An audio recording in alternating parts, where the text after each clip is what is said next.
Salutations friends, welcome back to my channel. Today is going to be responding to comments, questions, continuing discussions, and the like.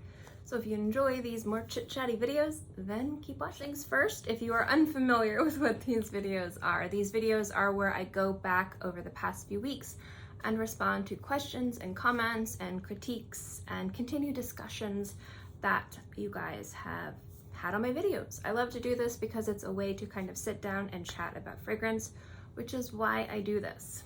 I feel like I have to let you guys know that when I do these videos, first and foremost, I am not a fragrance authority. I am not properly educated or properly trained. I am a fragrance enthusiast, a fragrance collector, and a consumer. So any opinions that I have or thoughts that I have are first and foremost completely and literally my own, but also when it comes down to industry, formulas, compositions, thoughts, and the like, I don't have any training. So just because I think a specific way or I have formed an opinion based off of something doesn't mean it's correct. So I love to have these discussions because it's a great way to continue a conversation. I learn a lot. Sometimes you guys learn things too, which is cool when you guys say you learn something from me, but more cases than not, you guys teach me things. But I do like to use this as a way to interact and connect with other people that love fragrance. But I always like to let you guys know I'm not an authority, I don't have training, and I don't have any formal education. So any information I have comes just from any research that I do on my own independently. And a lot of times that is not as good as somebody who's worked in the industry for a very long time and has got a lot of dedicated training, or people who have gone to school and have learned the proper way to say things, do things, and the proper way to build formulas or understand the industry, there we go, saying words, in a more intimate and experienced way. And I just like to let you guys know that because I am coming to you guys and sharing my opinions, and I don't want you guys to think that I'm correct. My opinions are opinions, they are not fact. Now, the first thing I kind of really want to say, even though this really doesn't matter because I don't know when you guys are watching this video, is I know the past week or two, my upload schedule has been very sporadic. There's been a few days where I've missed things. For the month of June, I've been on some new medication. I don't know if you guys know. Also, if I talk about any old videos or if I reference any videos in this, I'll link them below. I do have some chronic illnesses. I am on a lot of new medication. Whenever that happens, there's like a learning curve with my body, and happily the learning curve with my body now is everything's been going great, which means I've been able to be more active, which means I've been able to be a little bit more present in my life, and my body hasn't quite caught up to speed. So it's a lot of recovery time. So a lot of sleeping, a lot of resting, a lot of sore muscles and joints. Joint pain is super fun. And there's just been 1 or 2 days I've just needed to rest and just recuperate. So this month, if it seems like my upload schedule is weird and not quite normal, Monday to Fridays, I'm just getting acclimated to this new schedule. Also, I'm going out of town a lot. I'm going to be going out of town for this coming weekend for a few days. So once everything's back to normal, I will be back to Monday through Fridays. I just wanted to let you guys know. Some people have reached out and asked if everything's okay. Everything's great, actually. The reason why I've been kind of a little bit not present on this channel is I'm just recovering from having the ability to exercise and be more active and present in my life, not kind of crying in bed because of the pain. So all good things, which is fantastic. So the first thing we're going to talk about, this isn't a specific question, it is responding to the last video I did, which was I think over 2 weeks ago. And that was one of the main discussions. I think the big chunk of that video was talking about my thoughts on like fecal and ammonia and indolic notes in fragrances. And this is why I really focused and in a minute or two ago talking about how I am not an authority, I am not educated, I'm not trained. I'm sharing my opinion on what I consider to be fecal notes in scents, and a lot of you guys disagreeing with me, and that's awesome. Like, trust me, I don't have any issue with people saying I'm wrong, and I love bringing up topics and talking about things and people saying like, I don't agree with you. I think when people say it's a fecal note, we're not talking about decomposing leaves, we're talking about what excavates or evacuates from the back of you, or things like that. And especially a challenging way a fragrance can smell, which can be, you know, fecal or cat pissy. I think that everybody has their own definition of that, and I'm not going to sit here and say people that assume fecal is poo, is number two, is wrong. And I don't think I'm wrong either. I think that that is a challenging note. That is something that people most definitely don't like. And sometimes it can be interesting and challenging and can be utilized in a way that's kind of cool. And it's very rarely when it's done in a way that is done where you're like, oh, I could see myself wearing that. It's interesting, and I do want to continue the conversation, not of just that way, but challenging ways fragrances can smell, like indolic, like overtly ripe, like when I talk about, I think it's Tropic of Capricorn from Olympic Orchids, that mango note is overtly ripe, almost rotting. And when fruit rots, like when mango rots, like I grew up in Fort Lauderdale, we had like 5 mango trees or 4 or 5 mango trees. So when it was the summer and it was like 105 degrees and there was like hundreds of mangoes rotting on the ground, I know what rotting mango smells like in hot, humid, swampy weather.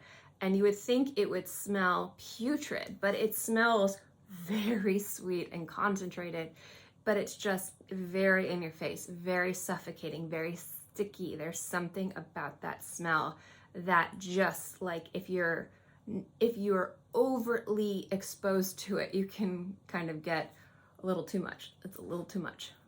But when utilized correctly, it can be something really beautiful and unique and really sexy, because it is a concentrated, very sweet, sticky, fruity smell. And when done correctly, like in Tropic of Capricorn, it can elicit a unique but also realistic smell of like a rainforest or something tropical and transportive that has something deeper and richer to the composition rather than just something tutti frutti. And so those more challenging notes, not just like the fecal or cat pissy, you know, something overtly super salty, overly smoky, you know, a lot of things that can be a little bit too much, finding them properly represented in fragrance in a way where you didn't think you'd like to smell that way, like cigarette smoke might be one.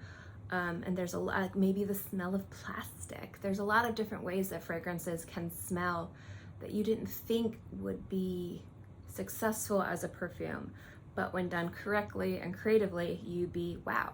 So I would love to continue that conversation and not focus just on the fecal aspect, but the reason why I kind of brought it into was because Symphonium has that kind of skunky, funky, oody scent to it, and people kind of were like, what the heck? I was expecting something creamy and like orangesicle. And I kind of used that as the kind of like the segue. So a lot of people didn't agree with me saying that fecal was, in my opinion, like when you walk in someplace swampy and overgrown, you kind of smell like the rotting leaves, and kind of that smell of those chemicals and that decomposition reminds me of fecal notes. And people are like, no, no, no, it's poo. But I love having that conversation. And I thought that the comments and everything was really, really cool, and I really enjoyed that, the commentary on that video. I didn't comment on it because that's when I was around the time where I was starting the medication. I just I didn't have the mental load or the capacity to sit down and like respond to comments, but I did read them, and I did appreciate the people that agreed with me and disagreed with me, and I just thought that it was a great conversation. Also, apparently it appeared on a Reddit page, and it was hilarious. And yeah, it's always a good time when people make fun of you on the internet. And honestly, like, I get a lot of perks and benefits of this channel. I'm given a lot of free stuff that I definitely do not deserve, and I make a little bit of money from AdSense. So if also at the same time people poke necessary fun at me for having like fecal notes in my thumbnail and you know, something like that, like, I hope everyone had a good chuckle, because I had a good chuckle at the comments. So that was a great video. I thought it was, I'm not saying my part was great, but I like the commentary, and I would love to continue the conversation of challenging notes and compositions, not focusing just on, again, these more like bow movements, but again, the more overtly indolic or the ideas of something that's super concentrated that maybe people are a little bit wary of, or polarizing compositions. I'd love to continue that conversation, and if that's something you guys would like me to do, then let me know. I would love to do it. It's super fun. Next comment, I hope this particular conversation won't be too long. I'm going to try and make this as concise as possible, but I think this is a great thing to talk about when it comes down to purchasing things online, and when to hold mail carriers accountable and when to hold businesses accountable. And this comes from my video where I'm talking about my favorite discount sites, but this, what I'm going to talk about, doesn't just have to go to the discount sites. This can go to any online retailer, or if you're purchasing something from, say, Depop or Mercari, or if you're purchasing something from a Facebook group or a swap. It relates to the responsibility of, you know, the person who's either shipping the product or the carrier who's handling the transit of the product. This comment comes from Chris Bartley. The mail carriers really seem to be the most responsible for the damages in transit.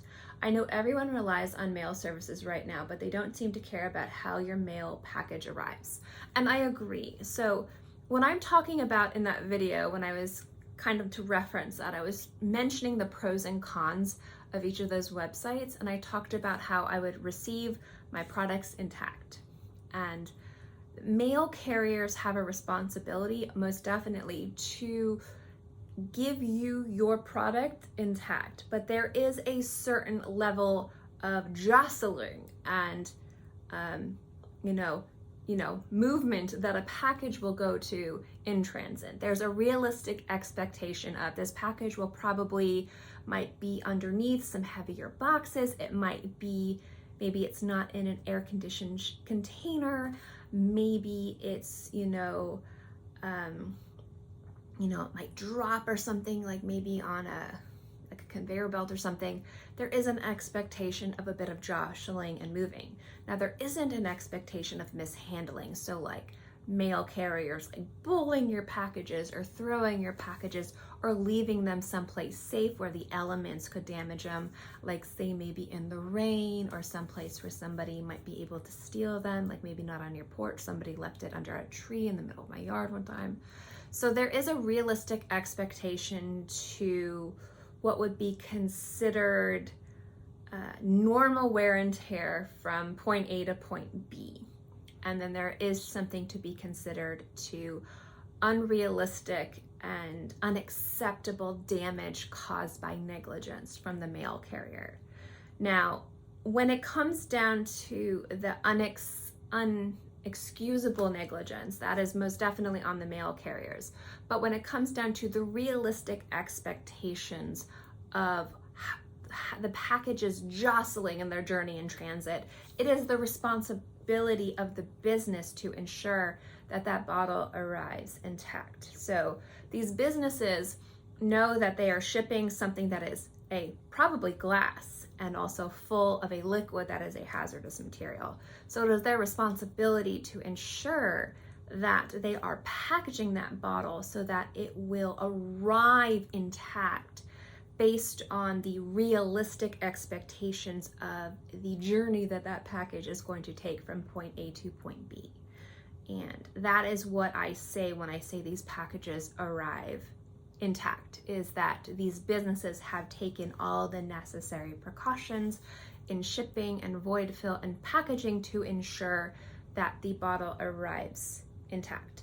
Now, sometimes if a mail carrier damages the product because of negligence, I'm not going to hold most definitely, like, say I purchased something from Neiman Marcus. I'm not going to hold Neiman Marcus accountable. I mean, obviously I'm going to reach out to them because they chose the mail carrier, but I'm not going to sit here and say, oh, Neiman Marcus broke my bottle. I'm going to say, well, FedEx or UPS or USPS or DHL or whoever broke my bottle, because obviously this was properly packaged with the proper void fill and the proper way to ensure that it would arrive safely under the realistic expectation of its journey, and, you know, the bumps and jostling and whatever might happen from point A to point B. And so, you know, if this is damaged, it took the mail carrier a lot of extra attention to make sure that this bottle was damaged. But there are times where companies will neglect to package your product properly. And so, given the realistic expectations of the package's journey from point A to point B, your bottle will arrive damaged. And that's not the mail carrier's fault. That's the responsibility of your business. And that's when I say I don't trust these businesses, because they don't package things properly. Now, to give you guys a little bit of insight, if you don't know, I do own several of my own businesses, and one of my businesses that's on hiatus right now until I set up our studio is an art glass sandblasting studio. And, you know, most of what you see back here was funded by that business. It was highly profitable, actually. I've shipped probably over the course of a decade over 10,000 packages. I did. We were a 2-person job. During the holidays, we would hire friends and family to just kind of help with a lot of the bulk work that it was a lot of hands that needed to get done. But when it came down to packaging things, I only trusted myself and John to package, because I know how to package glassware to be shipped all over the world, sometimes delicate, irreplaceable glassware. So sometimes people would have, you know, wedding flutes from their parents, and maybe their parents passed away. So they would have us etch, you know, the date of the passing of their parents on their original stemware from their wedding. So these are irreplaceable pieces. So when we got these, we had to ensure that they were packaged properly and safely, so that when they were sent back, sometimes overseas, they would arrive intact. So I promise you, when I'm talking about shipping and the expectations of receiving something delicate and easily damaged, I'm coming to you as a place of experience, as a business owner who had to rely on shipping glass products, sometimes overseas. Some of these products would be thousands of dollars. Some of these packages would be thousands of dollars. I mean, I've told you before, yacht people, they don't buy cheap glassware, they buy expensive glassware. And if those things got damaged, they're not gonna rebuy that $1,000 4-piece stemware set. We would have to shoulder the cost. So you bet your sweet little butt that I ensure that those packages were properly packaged, so that those products would arrive pristine. So I know what it takes, and it's not rocket science. It's void fill. It's understanding how to package things. And perfume bottles, generally they come in boxes, so it's not hard to properly package these items so that they arrive intact. And if a business that sells perfume can't take a bottle that is properly packaged in a box and properly package it to where it arrives, you know, undamaged, then that's saying something about their professionalism when it comes down to their processing and fulfillment. And that is something that I wouldn't trust purchasing from them, because, you know, that is a customer service thing. You have to go through the loops and hoops and jumps and to get a new bottle or a refund, and sometimes those businesses won't. It's just annoying. So if I have received a bottle that was damaged and it looks like it was properly packaged, I'm not going to sit here and say that the place I purchased it from was incorrect. I'm obviously going to look at the mail carrier and say this was done in transit because they did everything correctly. This was properly packaged. Or if I open a box and there's a measly little, you know, like deflated pillow, you know, those like pillow things that are big, and they're half deflated and the box is jostled around and the thing's broken, I'm gonna know it was the fault of the people where I purchased. And that's what I'm talking about in that video when I'm talking about shipping and trusting that these items arrived intact. It's not so much to do with point A to point B, it's the packaging. So fragrance by, excellent packaging. Or a fragrance, excellent packaging. Max Aroma goes above and beyond. Like if I buy like a single bottle from Max Aroma that's like this big, my box is that big and it is filled with void fill. And that thing is like secure. So I know from experience that they do not scrimp. It is an investment when it comes down to packaging materials. It is very expensive to do this. So I definitely have a lot of respect to businesses who invest the time to properly package their products. And it is also, to a degree, the responsibility of the business because they also choose their shipping carrier as well. So they do have a bit of a responsibility because they are the ones choosing this shipping carrier too. But I will say that at the end of the day, you are paying this business for an intact product. So even if it is the fault of the mail carrier, it is the business's responsibility to either refund you or give you a new product, because whether or not it was their fault or the mail carrier's fault, at the end of the day, you didn't get your product and you do deserve to get what you paid for or a refund. But when it comes down to the reputation of a business in regards to their customer service, in regards to their quality of their shipping and processing, if you receive something broken, I always look to see how they package something. If they package something properly, I'm not going to worry too much about their reputation in regards to their shipping. I'm going to use my reputation of the shipping carrier will be lower, not the business, if that makes sense. This comment is on my video my recent tour video of this collection, and it was from Sophisticated, and their comment is, I'm wondering how much it will cost if I wanted to buy the same collection. Any idea? So I actually do have a list of all of my fragrances and the amount of money that it would cost if I paid full retail price and if the bottles were full. If the fragrance is discontinued, what is the current value in the middle? So say a bottle could go for $400 to $600. I'd probably say it was $500 if it's a discontinued fragrance. And I've talked about this before, so just know that first and foremost, I did not pay not even, I don't even think a quarter of what I'm gonna say this is worth. So a lot of coupons, a lot of discounts, a lot of swapping, a lot of PR. So when I say that this is what this costs, just remember, this is only what it would cost full retail price, not swaps, not coupon codes, not discounts, not PR, anything like that. However, if you wanted to say, quote unquote, go to Amazon and you could buy every single one of these, full retail price, full, $125,000. But over the course of let's say 20 years, it's not even a quarter of that, not even a fifth of that I don't think I paid. So just letting you guys know that. I would say that I do a lot of, and I've talked about this before, I take a lot of liberties when it comes down to coupon code sales, buy one, get ones, swapping, things like that. But the question was, how much would it cost if you wanted to buy the same collection?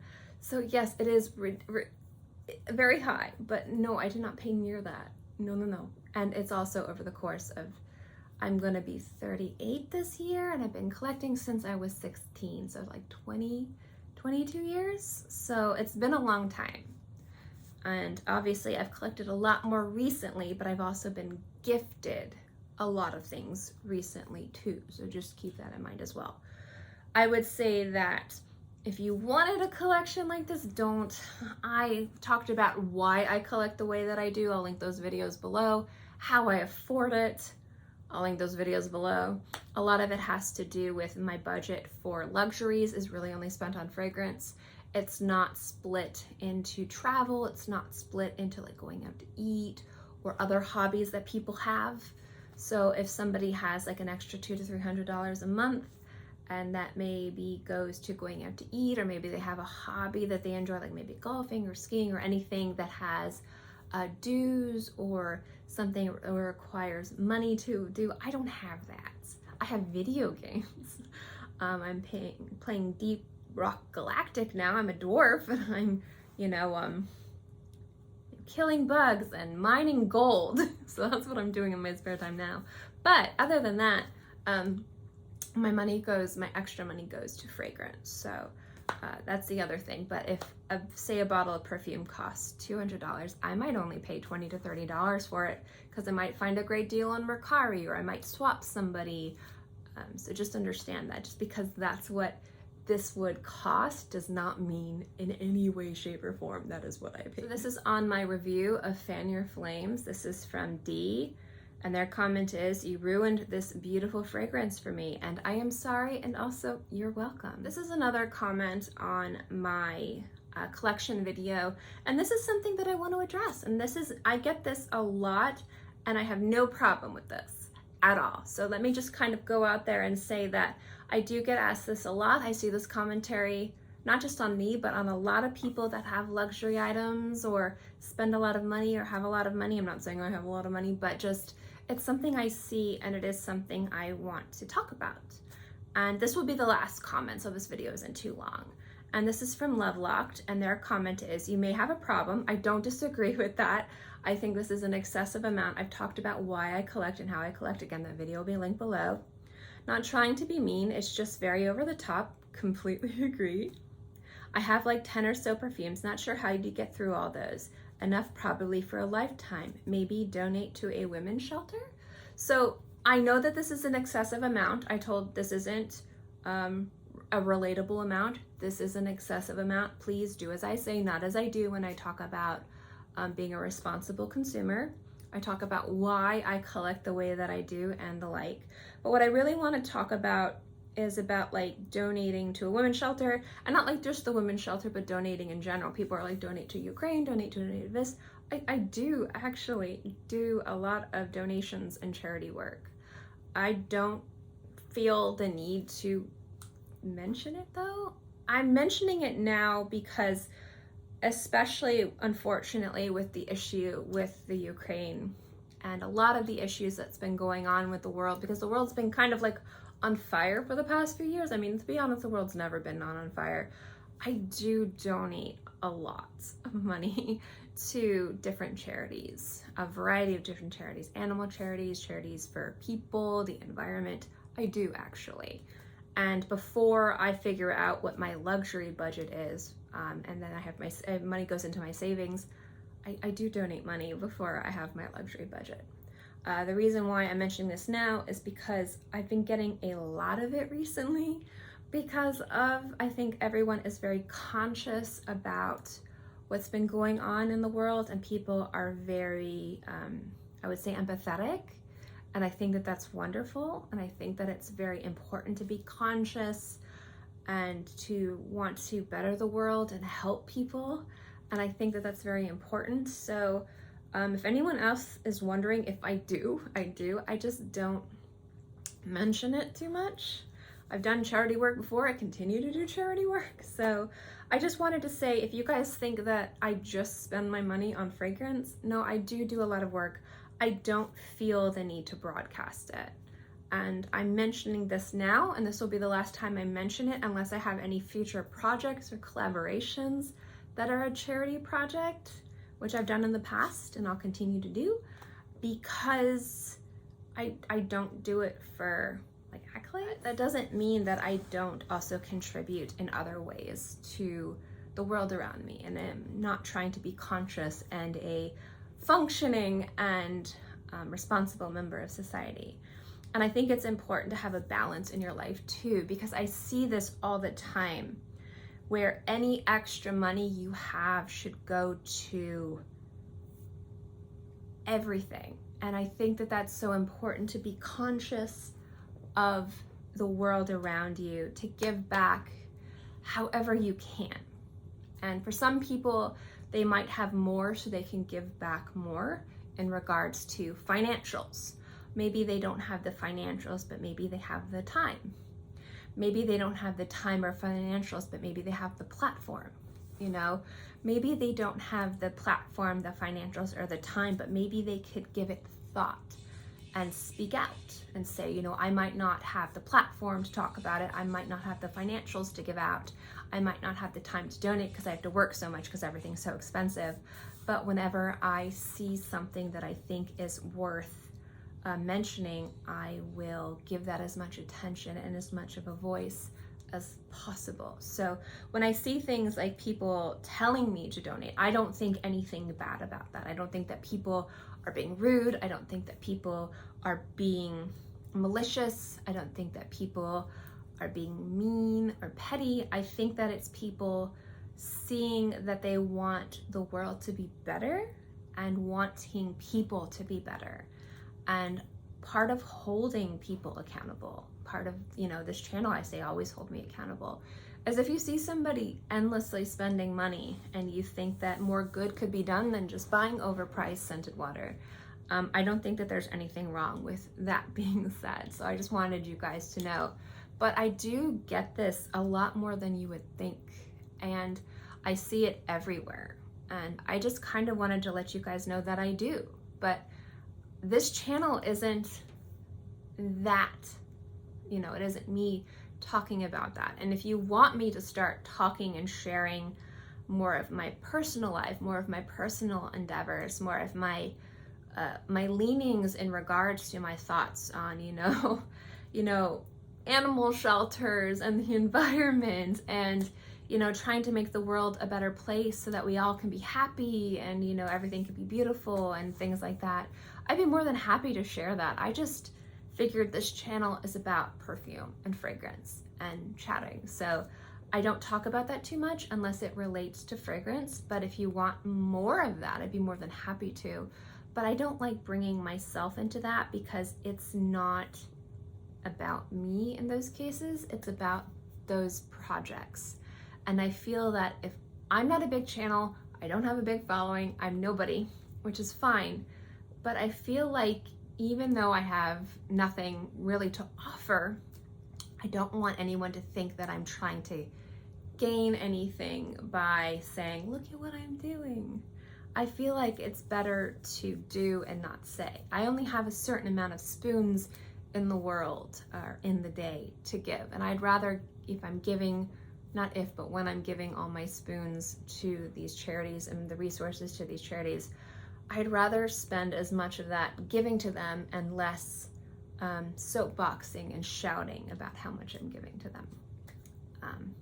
And this is like, my YouTube channel is more therapeutic for me to talk about something that I love, a hobby that I am deeply, deeply in love with, and it's a way to connect with people. So it's completely separate, which is why I don't talk about it too much or anything like that. But I do a lot more than people think, but not nearly as much as I should. So I just kind of wanted to mention that. But anyway, guys, that's my video. Thank you guys so much for watching. I hope you enjoyed it. If you guys had any questions, concerns, if you wanted to continue any of these discussions, the comment section below. And as always, guys, thank you so much for watching. I hope you enjoyed this video, and I will see you next time.